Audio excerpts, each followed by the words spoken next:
Hello all my students, I am Shomiran Dattu and you're all following my video classes. आज का class का matter will be a very important aspect of BCom first semester, that is consignment. What exactly is the consignment? जब कोई भी एक businessman अपना उसके पास काफ़ी सारा कैपिटल है, he wants to do the business.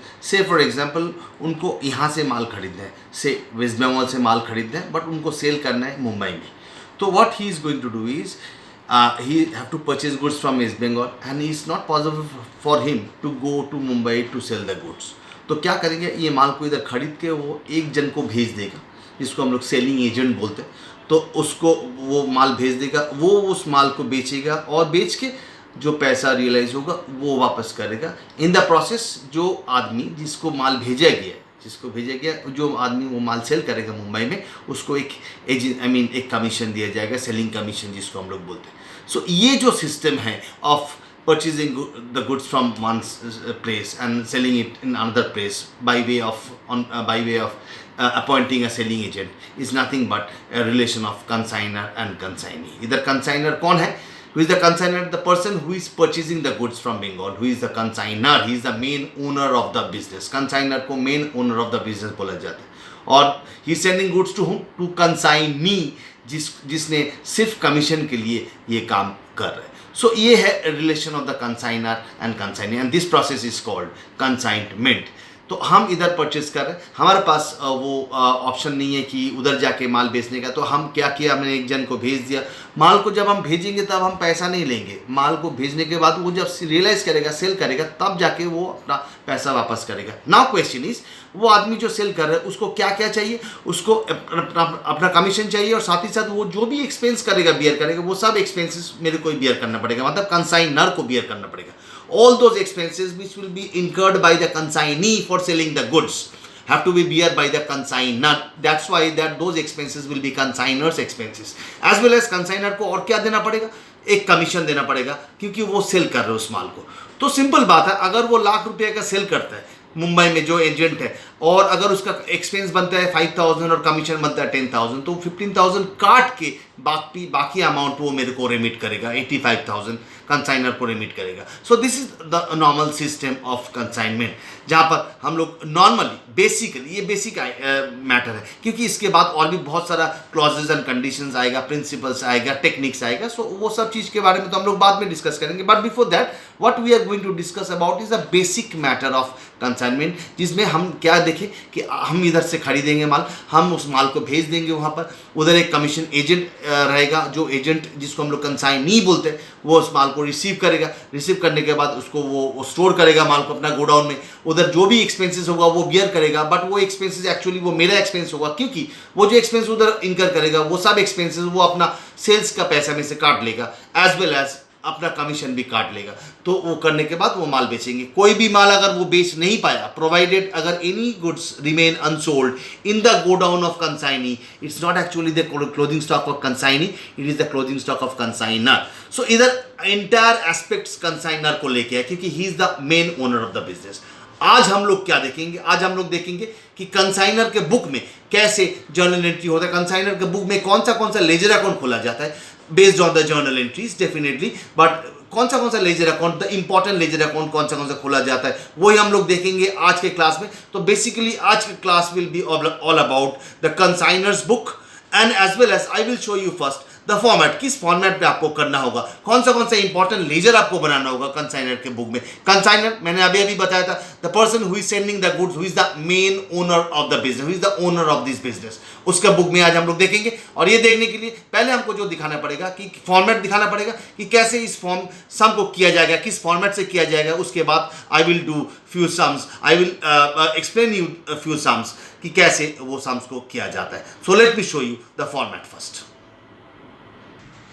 मैंने अभी बताया था in the books of consignor. आज हम लोग चर्चा करेंगे कंसाइनर मतलब क्या. कंसाइनर मतलब the person who is sending the goods to the consignee.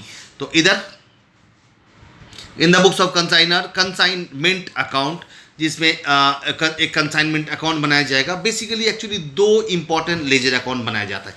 एक कंसाइनमेंट अकाउंट जो मैंने अभी टिक किया, एक कंसाइनमेंट अकाउंट. ये किसका बुक का बात कर रहे हैं हम लोग? All I am talking about the consignor book which is most important. Consignor book ही ज़्यादा इंपॉर्टेंट है.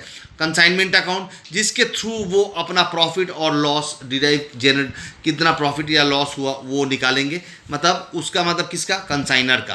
कंसाइनर अपना बुक में पहला जो इन अकाउंट खोलेंगे that is consignment account, by way of which he will determine, he will calculate whether he has earned profit or loss from the business. And the next account will be consignee account in the books of consignor, in to calculate how much amount is supposed to receive from the consignee after deducting the selling expenses, after deducting the consignee's expenses and his commission. ये काटने के बाद कितना रुपया उसने भेजा या कितना रुपया अभी भी भेजना बाकी है, मतलब रेमिट करना बाकी है, ये निकालने के लिए कंसाइनर। तो कंसाइनर का दो एस्पेक्ट है, दो एस्पेक्ट के बारे में हम लोग आज जज करेंगे। That is first aspect is consignment account, जिसके थ्रू वो कैलकुलेट करेंगे। It will help this account will help him to calculate whether he has earn profit और loss from the business. And the next account will be consignee account, which will help him to find out how much he is going to receive, or how much he has already received, or how much is left yet to be received from the consignee after selling, after deducting the his expense, मतलब consignee's expenses and his commission from the sell amount. तो let me show you the item, क्या क्या item आता है consignment account में। पहला item to goods sent to consignment, मतलब जितना का गुड्स भेजा जाएगा वो डेबिट में होगा, to goods sent on consignment.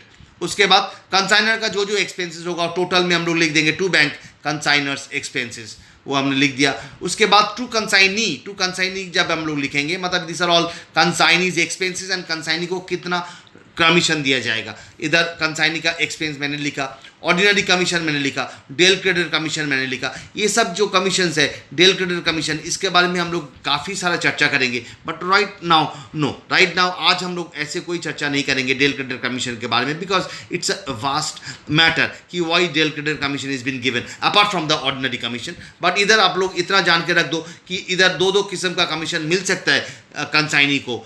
तो क्यों मिलेंगे हम लोग ज़रूर डिस्कस करेंगे लेटर ऑन, बहुत सारा सम्स आएगा जिसमें हम लोग को ज़रूर डिस्कस करना पड़ेगा। सो इधर कंसाइनी लिख के हमने क्या क्या लिखा, कंसाइनी का जो जो एक्सपेंस है, ऑर्डिनरी कमीशन और डेल क्रेडिट कमीशन, ये दोनों कमीशन बेसिकली कैलकुलेट होता है सेल्स के ऊपर। जो सेल्स लिखा मैंने इधर, वो सेल्स के ऊपर ये दोनों कैलकुलेट होगा। साथ ही साथ क्रेडिट साइड में बाई कंसाइनी अकाउंट बोल के सेल्स, देखो बाई सेल्स हम लोग लिख सकते थे डायरेक्टली, बट बाई सेल्स नहीं लिख सकते क्योंकि ये sale is been done by the consignee, तो इसीलिए बाई कंसाइनी लिखा। ये एक्सपेंस को भी मैंने टू बैंक के अंडर में लिख सकते थे, बट ये expense is not been paid by me directly.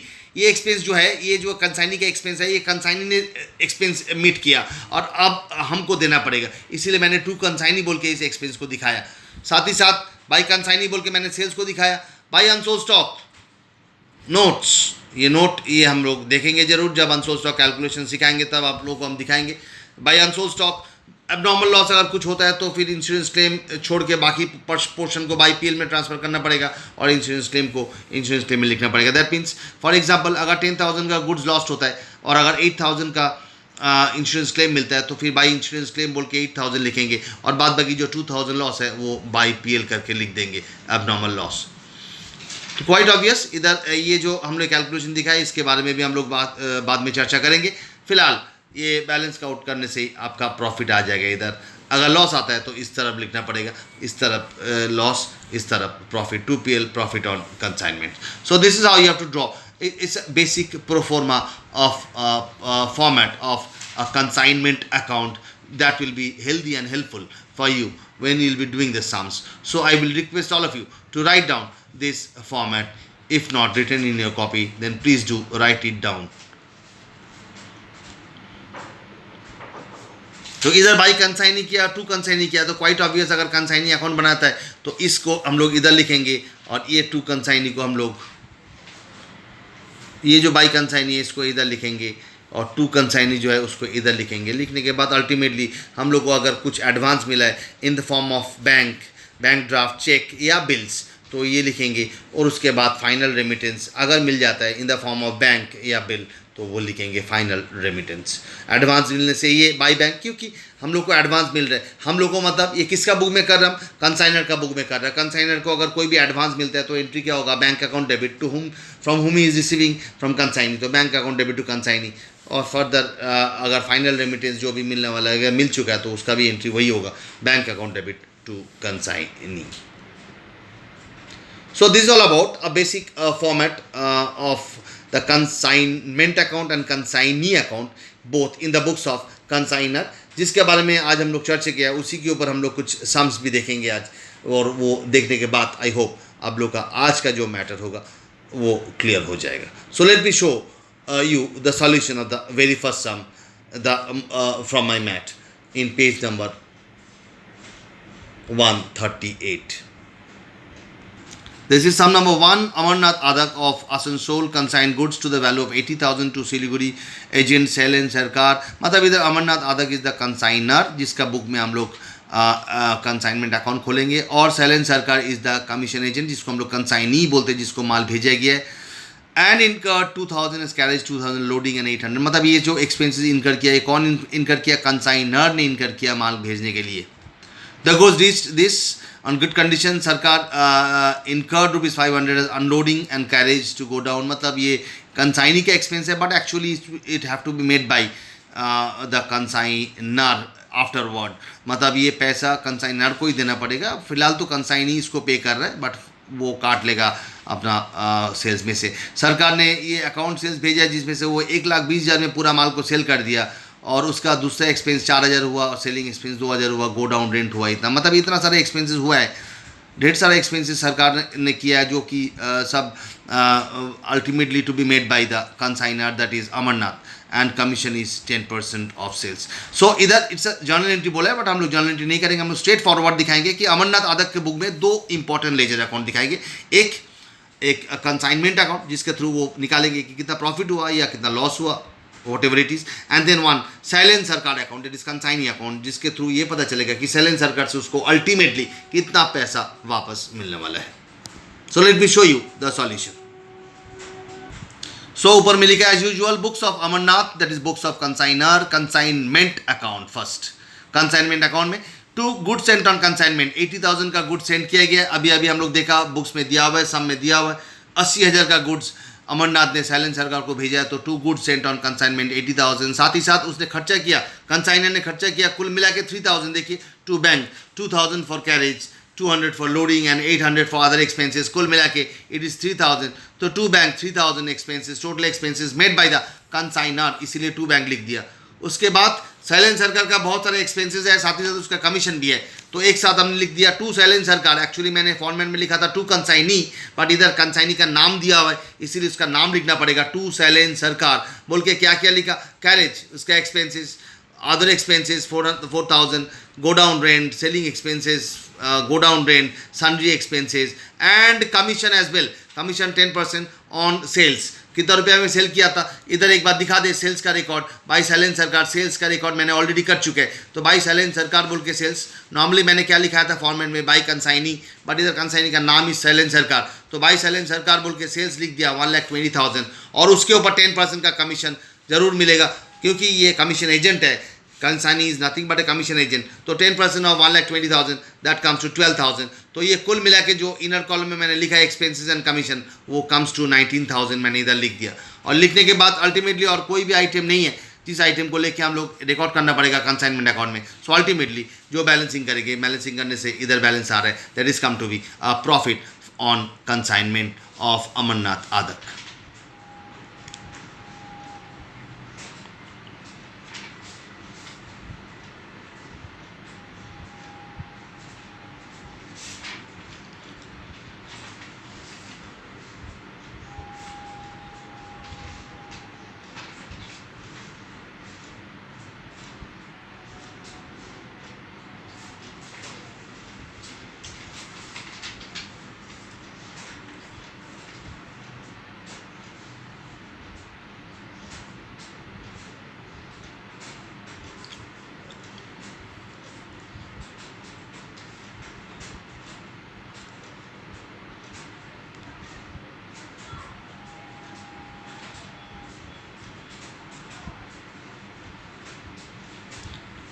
Now next is consignment, that is consignee, that is Sailen Sarkar account, जिसमें हमने वही सेल्स को इधर लिख दिया, पूरा जो एक्सपेंस और कमीशन है उसका वो सब इधर से 19,000 आया था टोटल, मैंने इधर टोटल लिख दिया। इधर दोबारा दिखाने का जरूरत नहीं है, एक बार मैंने दिखा दिया कि टोटल कैसे आया, तो 19,000 को पूरा इधर लिख दिया। टू साइलेंट सरकार मतलब साइलेंट सरकार के अकाउंट में बाई कंसाइनमेंट लिखने के बाद अल्टीमेटली ये बैलेंस जाएगा, मतलब ये जो 1,01,000 है ये पैसा अमरनाथ अदक को मिलेगा साइलेंट सरकार से, is yet to be received, अभी तक मिला नहीं है। सब में ऐसे कुछ चर्चा नहीं किया गया, सब में ऐसे कुछ बोला नहीं गया कि ये पैसा भेजा कि नहीं भेजा, इसलिए मैंने बाई बैलेंस सीडी कर दिया। दैट मीन्स ये afterward this amount is receivable from silent सरकार, इसलिए बाई बैलेंस सीडी करके 1,01,000 लिख दिया मैंने इधर। So this is all about the first sum, the very simple sum, जिसमें से हम लोग को ये सीखने को मिला कि कैसे एक सम्स को बनाया जाता है, कैसे कंसेप्ट मतलब the simple concept, basic concept जो है वो हम लोग सीखने को मिला ये सम में से। एंट्रीज कैसे होता है वो रिकॉर्ड करना होता है, कैसे सेल्स का कमीशन, सेल्स के ऊपर कमीशन कैसे कैलकुलेट होता है, उसको कैसे लिखा जाता है। These are the thing. This is the thing which you have learned from this sum. So this you have to learn. Otherwise, it will not be possible for you to draw the sum successfully. Because consignment में पहला जो चीज़ जानना होगा, that is कोई भी chapter के लिए पहले जो important है, that is need to know how to form a sum. So ये जानने के लिए हम लोग sum number 1 अभी किया. Now we'll move on to our next sum. Well, sum number 4, page number 139 will be our next sum. This is Butterball Brothers of Kolkata sent 1,000 cases of Ayurvedic medicines to Reddy Brothers of Chennai at 100 per cases. मतलब 1,000 cases का माल भेजा गया, ₹100 per cases करके, मतलब 1 lakh rupees का माल भेजा गया, as simple as that. Expense is comes to 3,000 is been made by consignors expense बोल दिया इधर। रेड्डी ब्रदर्स जिसको माल भेजा गया उसने were working as a Dell credit agent. The ordinary commission is 5% and Dell credit commission is 7.5%. ये दोनों commission उसको चाहिए जो रेड्डी ब्रदर्स मतलब कंसाइनी जो कि माल सेल करेगा on behalf of Butterball brothers, मतलब कंसाइनर के बिहाफ पे ये रेड्डी ब्रदर्स माल सेल करेगा चेन्नई में, जिसके लिए उसको 2 किस्म का कमीशन चाहिए, एक 5% ऑर्डिनरी कमीशन और एक 7.5% del credit commission. After 6 month sale process 750 cases उसने बेच दिया, स्टॉक में 250 केसेस रह गया। मैंने अभी अभी आप लोगों को बताया था कि जो भी केसेस वो बेच नहीं पाएगा कंसाइनी, जो भी केसेस या जो भी माल रह जाएगा उसका गोडाउन में, it's not actually his goods, it is actually consignor's goods. Over here it is the goods of Butterball brothers, मतलब बटरबल ब्रदर्स अपना बुक में उसको अनसोल्ड स्टॉक बोल के उसको रिकॉर्ड करना पड़ेगा। सो ये कंसाइनमेंट अकाउंट में, कंसाइनमेंट का चैप्टर में एक unsold stock calculation is a big factor, it's a very big factor. बहुत सारा स्टूडेंट इसको कैजुअली करते हैं, but I will request all of you to initially to calculate the thing, to know how to calculate the thing minutely, एक बार देखना है कि कैसे कैलकुलेट करना, और एग्जैक्टली हर एक सम में वैसे ही कैलकुलेट करोगे आप लोग, तो क्या होगा, आप लोग को एक कंसेप्ट बिल्ड हो जाएगा कि ये अनसोल्ड स्टॉक क्या है और उसको कैसे कैलकुलेट किया जाता है। So don't take it easily. बहुत सारा स्टूडेंट इनिशियल स्टेज पे अनसोल्ड स्टॉक को इजीली लेते हैं, कैलकुलेशन भी इजीली लेते हैं, रफली करते हैं, बट डोंट डू इट रफली। बेटा हम बार बार बोल रहे हैं आप लोगों को कि आप लोग सीरियस होकर एकदम माइन्यूटली देखते हुए आप लोग ध्यान से करोगे, और make it a point that कि it's an important issue unsold stock calculation. तो इधर 250 केसेस अनसोल्ड स्टॉक रह गया। कंसाइनीज एक्सपेंसेस 1,200, इस बार एक्सपेंस के बारे में कुछ बोला नहीं गया, नॉर्मली बोल दिया कि ये एक्सपेंस है 1,200 रुपया।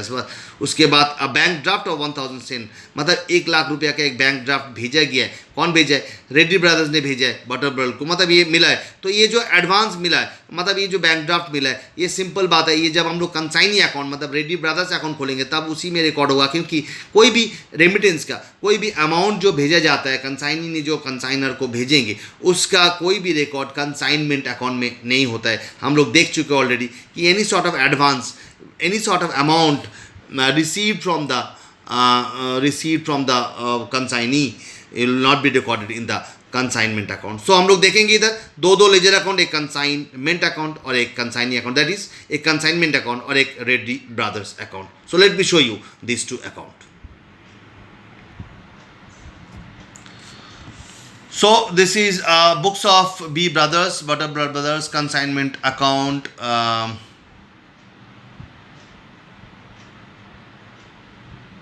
To goods sent to consignment 1 lakh दिया हुआ 1,000 केसेस.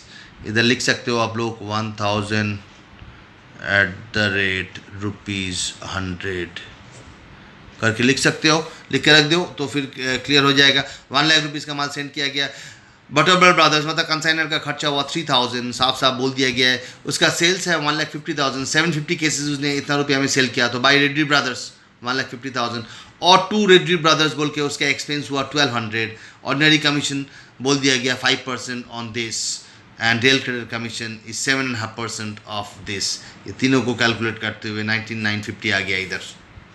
बट मैंने एक चीज़ आप लोग को देखने के लिए बोलेंगे, अनसोल्ड स्टॉक, जो लास्ट सम में नहीं था। वेरी फर्स्ट सम में there was no unsold stock as because entire good sent by consignor to consignee is been sold out, but over here 1,000 cases been sent by the Butterbell brothers to Reddy brothers, whereas consignee could say sold only 750 cases. That means 250 cases is still unsold, is lying unsold in the go down of Reddy brothers, which is actually the stock of Butterbell brothers. That's why उसने record किया, but उसका valuation कैसे किया जाएगा, इसके लिए एक working note आप लोगों को बनाना पड़ेगा। आप लोग इधर लिख के रख सकते हो working note, and now I will show you the working note how it is to be calculated. Calculation of unsold stock. Calculation of unsold stock. Goods sent on consignment, that is 1 lakh. Goods sent on consignment, that is 1 lakh. Add consignors expenses, that is 3,000. Add consignors expenses, that is 3,000. देखो ये किया ये 1,00,000 रुपये का माल भेजा गया है. Add consignors expense 3,000. That means this is the entire value of goods sent by consignor to consignee. 1,03,000 is the entire value of goods is been sent by consignor to consignee. उसके बाद ऐड कंसाइनीज नॉन रिकरिंग, इसके साथ अब यही माल जब send किया, ध्यान से सुनते जाइए, ये जो माल सेंड किया है, किसने सेंड किया, कंसाइन ने सेंड किया, ये यहाँ से सेंड किया हम लोग चेन्नई में, तो ये जो माल चेन्नई का पोर्ट में अगर शिप में जाता है माल, या ये फ्लाइट से जाता है, तो या पोर्ट में, एयरपोर्ट में, या इसमें पोर्ट में हम लोग को इस माल को रिसीव करना पड़ेगा, या स्टेशन में आप लोग को रिसीव करना पड़ेगा, ट्रेन से जा रहे हैं, बड़े वो हम लोग को देखने की जरूरत नहीं है, बट हम लोग को ये माल रिसीव, हम लोग को मतलब consignee will receive this goods either in port और इन स्टेशन। उसके बाद कंसाइनी क्या करेगा, उस वहाँ से माल को अपना गोडाउन में लेके जाएगा, और उसके बाद वो उसको रेडी करेंगे सेल के लिए। तो ये जो प्रोसीजर है from station till godown, from port till godown, जो भी लेके जाने का खर्चा होगा उसको हम लोग बोलते हैं non recurring expenses, consignees non recurring expenses. मैंने लिख के रखा है, that is from port till godown, मैंने पोर्ट लिखा, सिर्फ स्टेशन नहीं लिखा, अगर माल ट्रेन से जा रहे तो station till godown all expenses, मतलब ये जो माल रिसीव करेंगे स्टेशन में या पोर्ट में, वहाँ से अगर गोडाउन तक ले जाने में जो जो खर्चा होगा वो सब खर्चा को हम लोग कंसाइनीज नॉन रिकरिंग एक्सपेंस बोलते हैं। ये सब में ऐसे कुछ एक्सपेंसेस के बारे में मेंशन किया हुआ नहीं है, नॉर्मल एक्सपेंसेस बोल दिया तो उसको हम लोग नॉन रिकरिंग नहीं मानेंगे, उसको हम लोग रिकरिंग मानेंगे, मतलब गोडाउन में इंटर होने के बाद जो भी एक्सपेंसेस होता है उसको हम लोग रिकरिंग एक्सपेंस मानते हैं। Godown rent, selling expenses, those are all recurring expenses, but non recurring expenses मतलब फ्रॉम पोर्ट या स्टेशन टिल गोडाउन ले जाने में कि जो भी खर्चा हो उसको हम लोग नॉन रिकरिंग मानते हैं। ये समय ऐसे कुछ है नहीं। तो 1,03,000 का इवैल्यूएशन ऑफ गुड्स जो कि पहुंचेंगे कंसाइनी का गोडाउन में, ये 1,03,000 जो माल है ये कितना केसेस का दाम है, 1,000 केसेस का दाम है, जिसमें से वो कितना केसेस बेच दिया, 750 केसेस बेच दिया, तो 250 केसेस अनसोल्ड स्टॉक, तो 1,03,000 अनसोल्ड स्टॉक क्या होगा, 1,03,000 डिवाइड बाई 1,000 इंटू 250, ये 1,000 केसेस का दाम है, तो एक केसेस का कितना होगा, डिवाइड बाई 1,000 करने से आ जाएगा, इंटू 250 करने से आपका आ जाएगा 25,750, which will be considered as unsold stock या value of unsold stock. Just watch this calculation, this many students use to take this casually और रफली करते हैं, but I will request all of you not to do it casually, because this is the backbone of this chapter. This calculation, unsold stock calculation हर एक सम में आएगा, और उसका concept अगर आप लोग को ठीक ठाक नहीं समझ में आएगा तो आप लोग कर नहीं पाओगे। तो ध्यान से एक बार वर्किंग को देख लो, उसके बाद इसका पोस्टिंग हम लोग देखेंगे नेक्स्ट अकाउंट में, जब हम लोग कंसाइनमेंट अकाउंट बनाएंगे। तो अनसोल्ड स्टॉक का नॉर्मली कहाँ पर होता है, कंसाइनमेंट अकाउंट में बाई साइड में हम लोग बाई अनसोल्ड स्टॉक लिखते हैं, बाई अनसोल्ड स्टॉक 25,750 लिखेंगे। This is the working.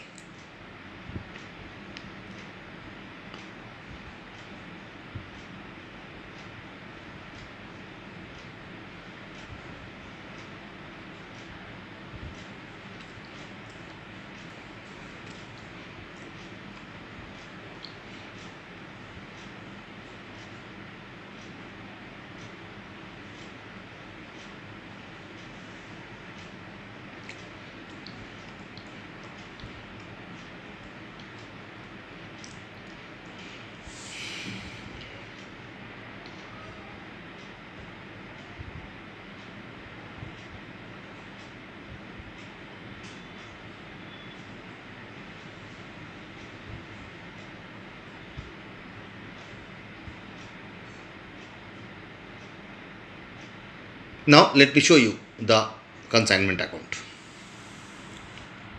Consignment account में मैंने लिख दिया unsold stock 25750 and thereafter the profit.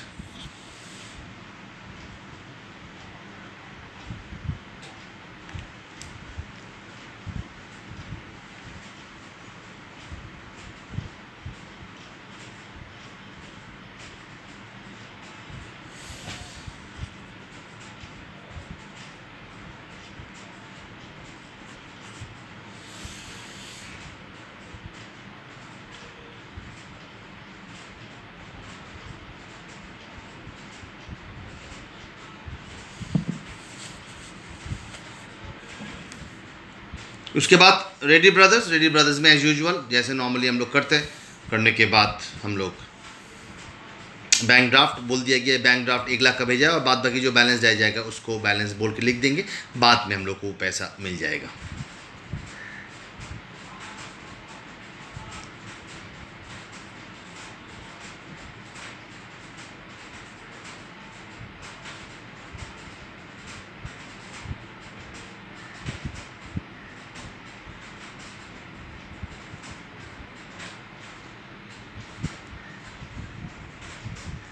सो आज के लिए इतना ही काफ़ी है. आप लोग देखते जाओ कंसाइनमेंट का जो मैटर है. I show you the account sum number 4 का कैसे हम लोग किया अकाउंट, साथ ही साथ एक consignment account. This is in the books of Butterball brothers, Reddy brothers account, that is consignee account कैसे बनाया गया, और साथ ही साथ the most important aspect of this sum that is calculation of unsold stock, which is the most important factor of this sum कि कैसे उसको कैलकुलेट किया जाएगा और कौन सा एक्सपेंस लिया जाएगा. कंसाइनर का एक्सपेंस में तो कोई डिवीजन नहीं है, हर एक expense of consignor will be considered, but consignee का जो एक्सपेंस होगा उसमें से ओनली नॉन रिकरिंग एक्सपेंसेस को कंसिडर किया जाएगा to calculate the unsold stock. So this is how you have to do the consignment, this is how you have to calculate the unsold stock, and this is where the concept lies of the consignment chapter. So आप लोग देखते रहो, कहीं पर कुछ problem होगा आप लोग आराम से कॉल कर सकते हो मेरे को. For that there is no bar, no problem. You can easily call at any point of time to clear out your problems. Till then, you enjoy this video and have a good day.